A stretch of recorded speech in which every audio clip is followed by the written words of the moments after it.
सन्माननीय अध्यक्ष महोदय, मी माझ्या भाषणाला सुरुवात करण्यापूर्वी एक बाब आपल्या आणि संपूर्ण सभागृहाच्या लक्षात आणून देऊ इच्छितो की ज्या वेळेला या प्रस्तावावर चर्चा सुरू झाली त्यावेळेला त्या ठिकाणी असलेले पीठासीन अधिकारी त्या पीठासीन अधिकाऱ्यांनी असं सांगितलं होतं की अभिनंदनाचा प्रस्ताव मांडणारा जो प्रस्तावक आहे तो 15 मिनिटं भाषण करेल। त्या प्रस्तावाला पाठिंबा देणारे सन्मान्य सदस्य आहेत ते 10-10 मिनिटं भाषण करतील। हे रेकॉर्ड आहे, अनुमोदन रेकॉर्ड आहे। मी सभागृहाच्या आणि आपल्या निदर्शनाला देऊ इच्छितो, आपणही आपलं रेकॉर्ड तपासून बघा। 2:16 प्रस्तावकांना आपल्या भाषणाला सुरुवात केली आणि शेवटचे वक्ते राम कदम हे 3:28 खाली बसलेले आहेत। 28 मिनिटं आणि 30 सेकंदांनी। माझं गणित कच्चं आहे, ही 25 मिनिटं झाली की किती तास झाले आणि त्याप्रमाणे आपण मला बोलायला द्या। एक दुसरा, आपण मला हमी दिलेली आहे अध्यक्ष महोदय की ज्या वेळेला सन्मान्य सदस्य राम कदम यांनी काही आक्षेपार्ह विधान केली त्यावेळेला मी आपल्याला आपला order of day point of order उपस्थित केला। ऑर्डर ऑफ डे ने पॉइंट ऑफ ऑर्डर उपस्थित केला होता। आपण मला पॉइंट ऑफ ऑर्डर उपस्थित करण्याची संधी दिली। त्याच वेळेला मी आपल्याकडून हमी घेतली की ज्या वेळेला मी भाषण करेन त्यावेळेला आपण मला पूर्णपणे संरक्षण द्याल। यांचं भाषण जसं आम्ही ऐकलं तसं आमचं देखील भाषण ऐकलं जावं। आणि तिसरी गोष्ट अध्यक्ष महोदय, आपण खूप महाराष्ट्राचे गुणगान गातो, महाराष्ट्राच्या विधिमंडळाचं कौतुक अख्ख्या देशामध्ये होतं म्हणून सांगतो आणि ते सांगण्यासारखंच कौतुक आहे। त्याचे अनेक रेफरन्स आहेत। आपण जितके वेळ सभागृहात, कदाचित एखादी टर्म माझी जास्त असेल पण तितके वेळ तुम्ही सुद्धा आहात। अध्यक्ष महोदय, आपल्यासारखा सिनियर माणूस सभागृहामध्ये जेव्हा चेअरवर बसतो आणि माझ्यासारखा माणूस घसा फोडून सांगतोय की अध्यक्ष महोदय मला पॉइंट ऑफ ऑर्डर उपस्थित करायला द्या, पॉइंट ऑफ ऑर्डर उपस्थित करायला दिल्यानंतर तो स्वीकारायचा की फेटाळायचा हा आपला अधिकार आहे। काय करावं काय विरोधी पक्षानं? विरोधी पक्ष संख्येनं कमी आहे। जर आम्ही लोकशाही मानणार असू तर शेवटी संख्येनं कमी की जास्त याचा विचार न करता लोकशाहीचं संवर्धन म्हणून, लोकशाहीची शान म्हणून आणि लोकशाहीचा अधिकार म्हणून आम्हाला आमचे विषय मांडायला दिले पाहिजे। अध्यक्ष महोदय, या सभागृहामध्ये सन्मान्य सदस्य राम कदम यांनी माजी मुख्यमंत्री सन्मान्य उद्धवसाहेब ठाकरे यांचं वारंवार नाव घेतलं, वारंवार वाटेल ते आरोप केले। काय करावं काय? मी तुमच्यासमोर डोकं फोडावं? मी सांगत होतो पॉइंट ऑफ ऑर्डर। सभागृहामध्ये माजी अध्यक्ष इथं दिलीपराव वळसे पाटील बसलेत, आज तुमच्या सरकारच्या बाजूला असतील, पण संसदीय कार्याची बूज म्हणून त्यांनी कबूल केलं पाहिजे खरं की खोटं। ज्या माणसाला, ज्या सदस्याला, ज्या व्यक्तीला, ज्या प्रतिष्ठित व्यक्तीला या सभागृहामध्ये येऊन आपल्यावर झालेल्या आरोपाचा खुलासा करता येत नाही त्याचा नामोल्लेख या सभागृहामध्ये होता कामा नये। हा नियम आहे की नाही? ही प्रथा आहे की नाही? आणि हे पावित्र्य पाळलं गेलंय की नाही? काय करावं आम्ही काय करायला पाहिजे? अध्यक्ष महोदयांना आता गप्प राहायला सांगा, त्यांना गप्प राहायला सांगा अध्यक्ष महोदय। आता राम कदम साहेब बसा, आपण बसा। भास्करराव जाधव साहेब, मी आपल्याला सांगितलं की काही चुकीचं बोललं गेलं असेल तर रेकॉर्ड तपासून रेकॉर्डवरून काढलं जाईल। नाही अध्यक्ष महोदय ऐका जरा, आपण आता दोघांनी बोलूया, त्यांना जरा गप्प राहायला सांगा। अध्यक्ष महोदय बसा कदम साहेब बसा। तुमचं भाषण चालू असताना त्यांना 3दा बसवलं मी।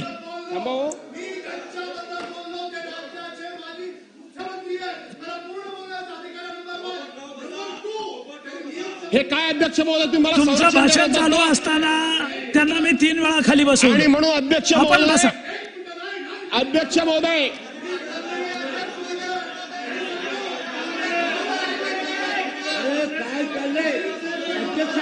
बघतोस तुला आता। अध्यक्ष महोदय, मी या निमित्तानं माझे सर्व नवीन सहकारी आपण बसा ना, तुम्ही बोलत असताना त्यांना 3दा भास्कररावला खाली बसवलं। आपण बसा, मी बसतो काय? तुम्ही मला बसवल्यानंतर मी पुन्हा उठलो बसले, नाही. तुम्ही 3दा बसले. करा, आणि कंटिन्यू मी पुन्हा उठलो नाही. कंटिन्यू करा. एवढे आरोप करतो मी गप्प होतो. अध्यक्ष महोदय, मला सन्मान्य नवीन सदस्यांना सुद्धा काही या ठिकाणी विनंती वजा सूचना करायची आहे. कधी कधी आपण आपल्या नेत्यांना कधी आपण इतकी चापलुशी करतो, इतका त्या ठिकाणी हंजी करतो आणि इतकं टोकाला बोलतो.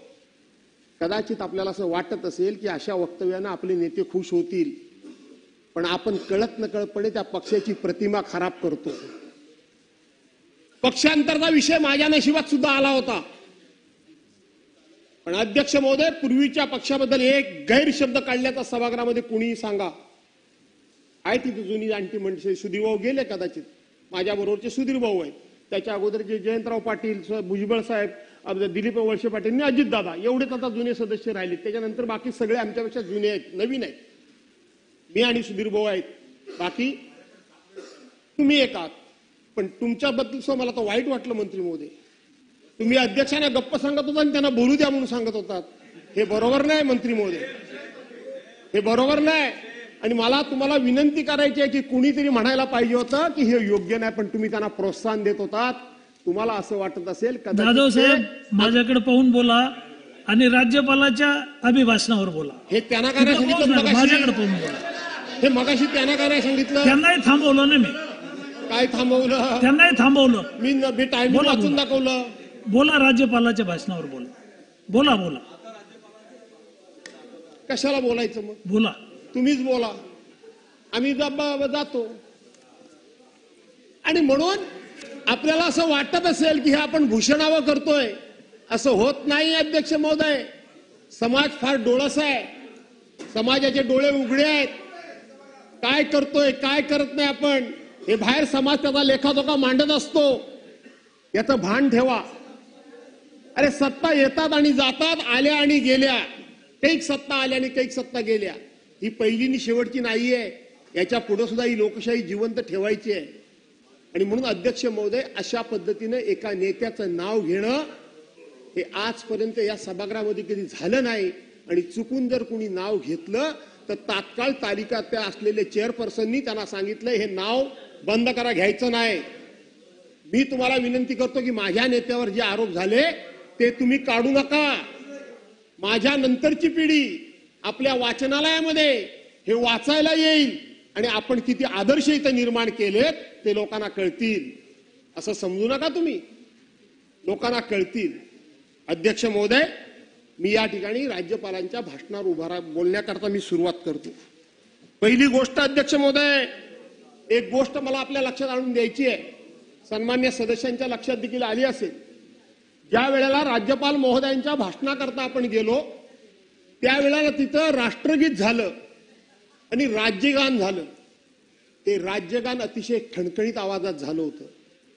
इथं ज्या वेळेला राष्ट्रगीत आणि राज्यगान सुरू झालं त्यावेळेला मी सांगितलं होतं की स्वातंत्र्यवीर सावरकरांनी सांगितलेलं आहे की राष्ट्रगीत किंवा राज्यगीत हे रणगान असलं पाहिजे, रणगान असलं पाहिजे. गान गाताना, ते राष्ट्रगीत गाताना, राज्यगान गाताना अंगातून असे शहारे राहिले पाहिजेत, अंगामध्ये असे एक प्रकारचा रक्त उसळून आलं पाहिजे.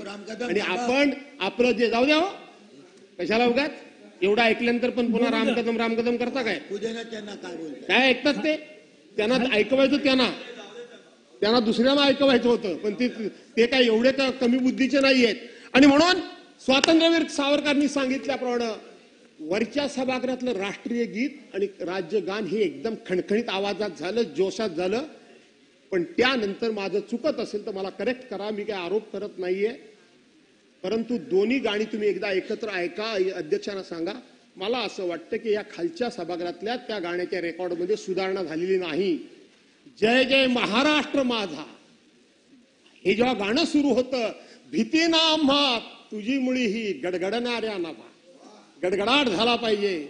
आसमानीच्या म्हणजे आसमानीच्या नव्हे, आसमानीच्या सुलतानीला जवाब देतील जिवा. म्हणजे समोरच्या माणसाच्या हातामध्ये शस्त्र असेल, तलवार असेल, तर त्या तलवारीला सामना करण्याची जीभ माझी, हा त्याचा अर्थ आहे. आणि म्हणून ती गाणी जरा क्रॉस चेक करा आणि जर सुधारणा करावीशी वाटली, तुम्हाला वाटलं दोन्ही सारखे आहेत, तर माझा काही आग्रह नाही. पण माझं म्हणणं आहे की दोन्ही गाणी सागरसारखी नाही. अध्यक्ष महोदय, राज्यपाल महोदयांचं या ठिकाणी भाषण झालं.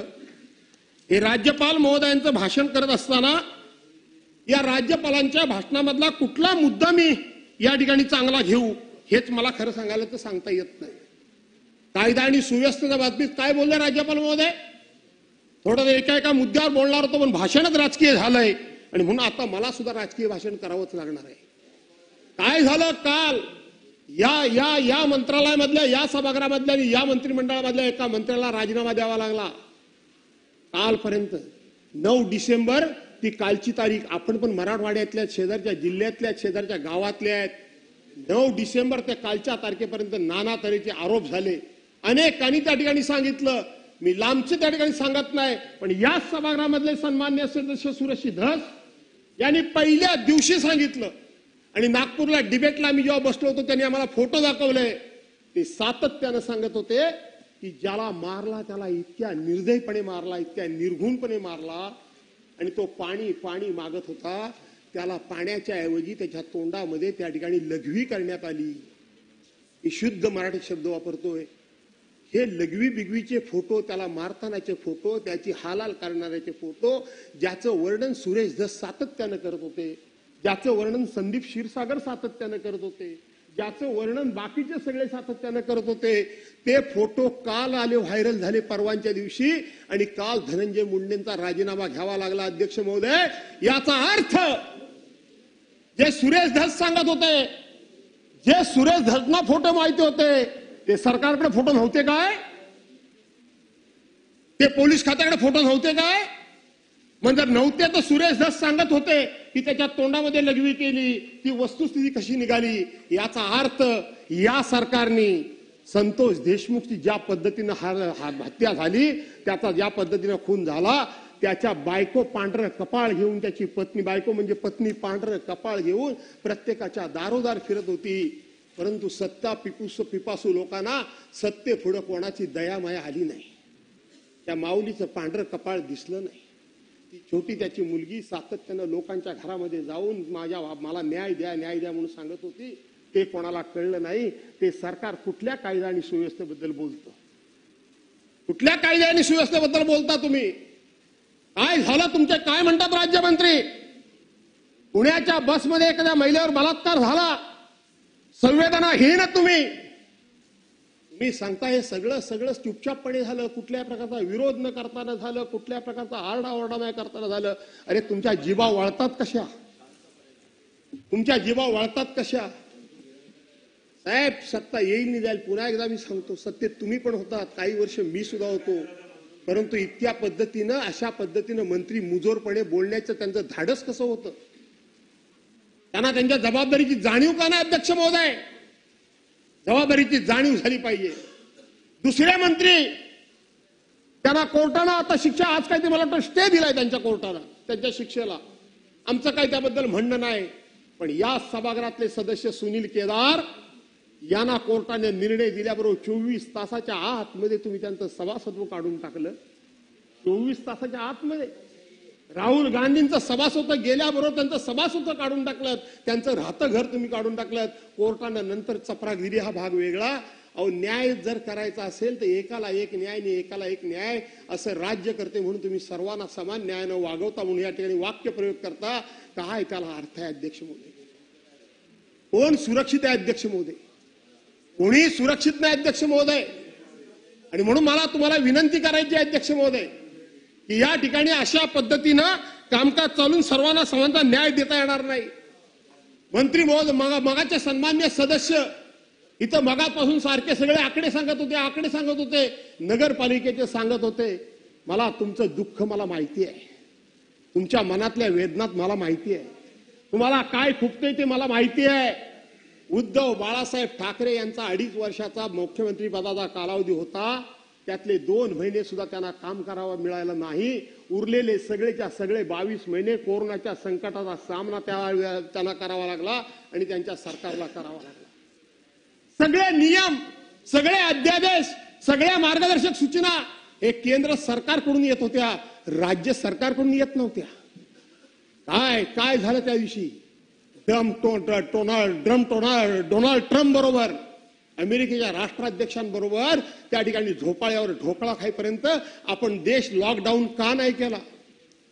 ते गेल्यानंतर लॉकडाऊन आपण देश केला हे पद्धतशीरपणे आपण विसरायला माझी काही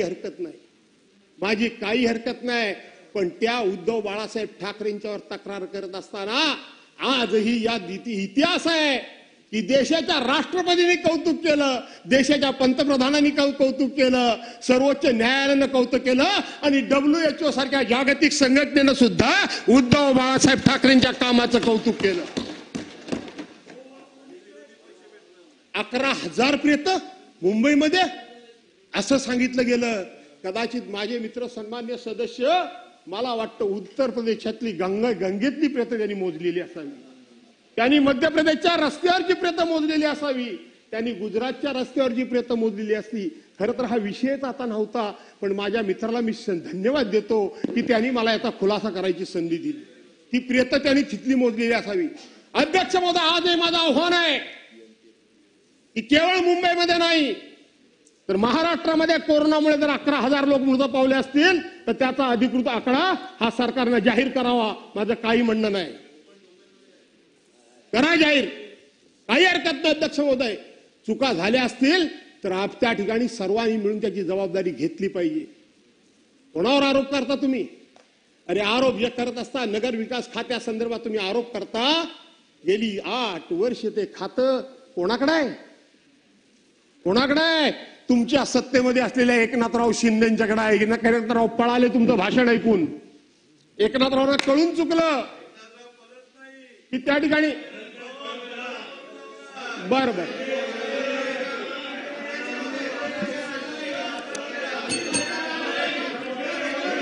बसा, खाली बसा. भास्करराव, आपण राज्यपालाच्या अभिभाषणावर बोला. अध्यक्ष महोदय, तुम्ही खाली बसा. एकनाथराव भाषण राम कदम, तुम्ही राज्यपालाच्या अभिभाषणावर बोला.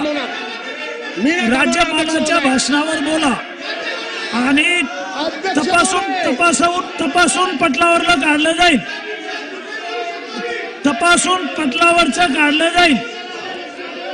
अध्यक्ष महोदय, राज्यपालाच्या अभिभाषणावर बोला.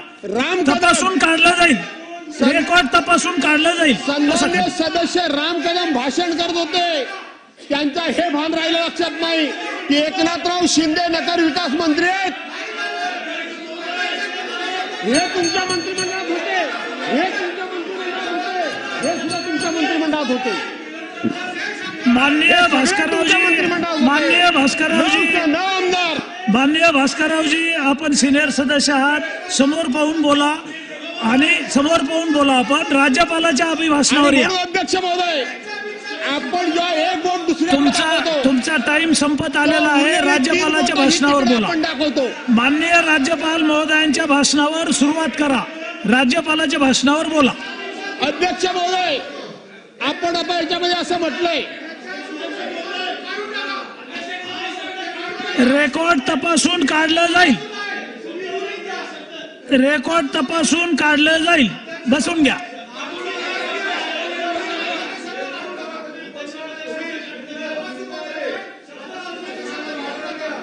माननीय विधानसभेचे अध्यक्ष रेकॉर्ड तपासून पटलावरचं काढतील.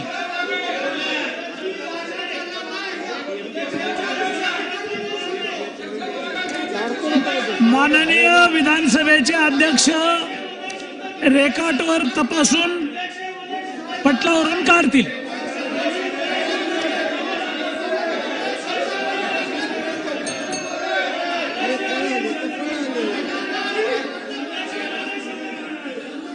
मी आपल्याला वारंवार सांगतो की विधानसभेचे अध्यक्ष रेकॉर्ड तपासून पटलावरचं काढतील.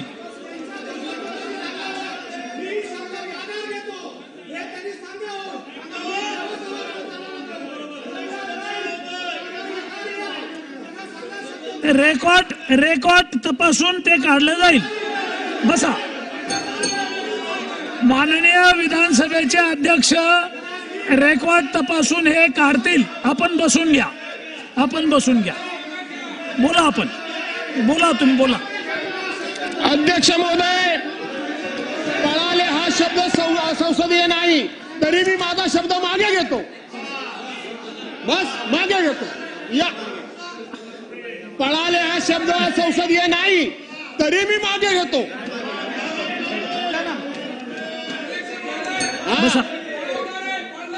शब्द त्यांनी शब्द मागे घेतले आहेत. बसा, शब्द मागे घेतले आहेत, बसून घ्या आता.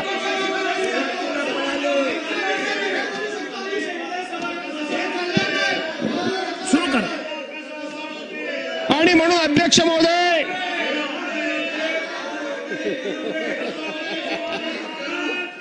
अध्यक्ष महोदय, बरं बरं ठीक आहे. आणि म्हणून अध्यक्ष महोदय, एक लक्षात घ्या,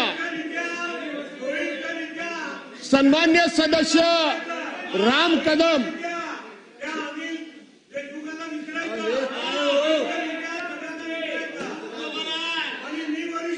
काय चाललंय अध्यक्ष महोदय, काय चाललंय?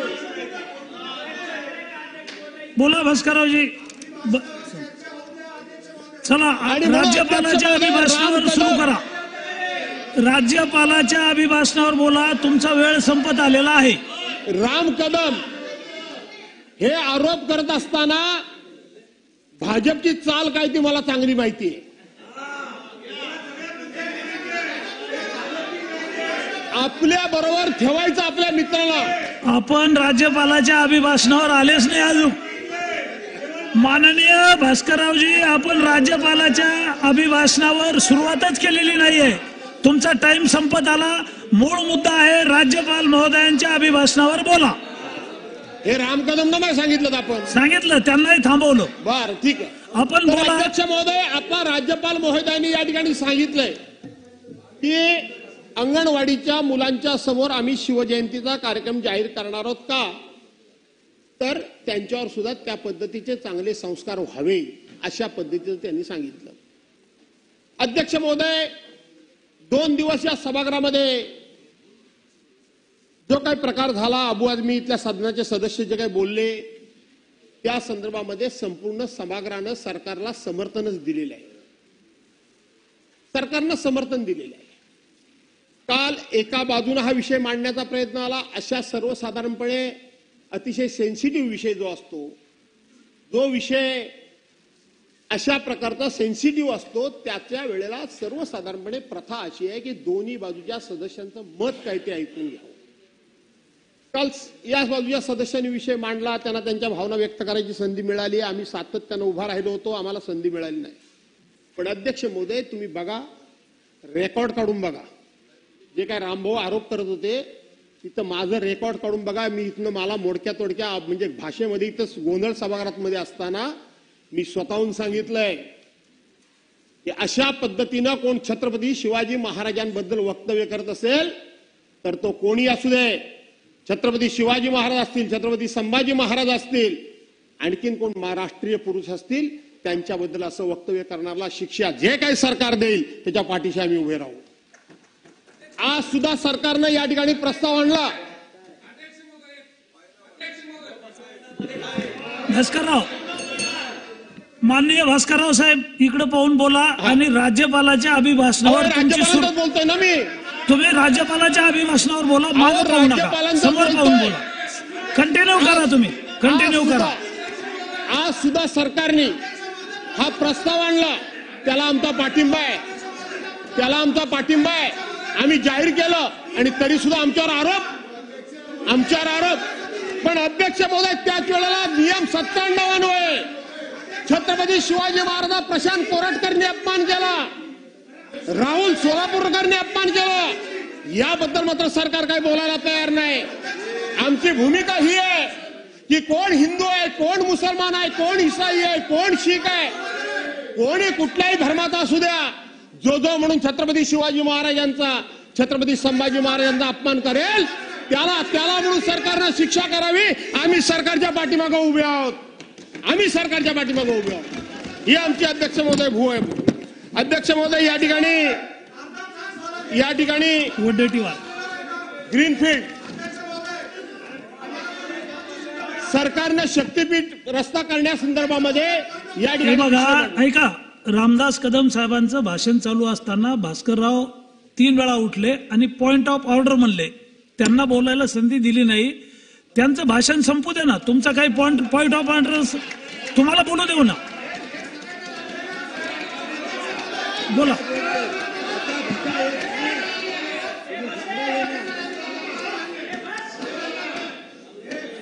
भास्कररावजी आपण बोला. आणि म्हणून अध्यक्ष महोदय, सरकारनं शक्तीपीठ रस्ता तयार करण्याचा निर्णय घेतलाय नागपूर ते गोवा.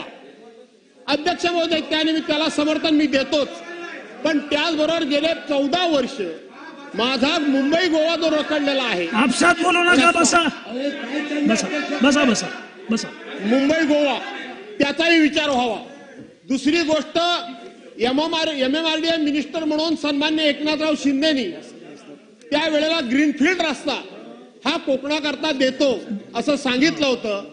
आणि म्हणून त्या शक्तीपीठ रस्त्याबरोबर त्याला सुद्धा सरकारनं प्राधान्य द्यावं अशा पद्धतीची अध्यक्ष महोदय मी विनंती करतो. अध्यक्ष महोदय, सरकारनं वेगवेगळ्या समाजाच्या नावानं 18 महामंडळं काढलेली आहेत. प्रत्येकाला त्या ठिकाणी 50-50 कोटी निधी दिलेला आहे. माझी विनंती आहे की प्रत्येक महामंडळाला किमान त्या ठिकाणी त्यांनी 250 कोटी निधी द्यावा. आता मी फक्त मुद्दे सुचवतो, मी विषय संपवतो. दुसरा अध्यक्ष महोदय, सरकारनं या ठिकाणी तिथं आयुर्वेदाला प्राधान्य देण्याचा निर्णय पॉइंट नंबर 56 मध्ये केलेला आहे. माझी विनंती अशी अध्यक्ष महोदय की कोकणामध्ये मोठ्या प्रमाणे जैवविविधता भरपूर आहे आणि कोकणामध्ये निसर्गता औषधी वनस्पती मोठ्या प्रमाणात आहेत आणि म्हणून त्याचं संशोधन सुद्धा करण्याकरता सरकारने जे इतर जिल्हे घेतलेले आहेत त्याच्यामध्ये कोकणामध्ये देखील आमचे 4 जिल्हे घ्यावेत. सिंधुदुर्ग, रत्नागिरी, रायगड आणि ठाणे.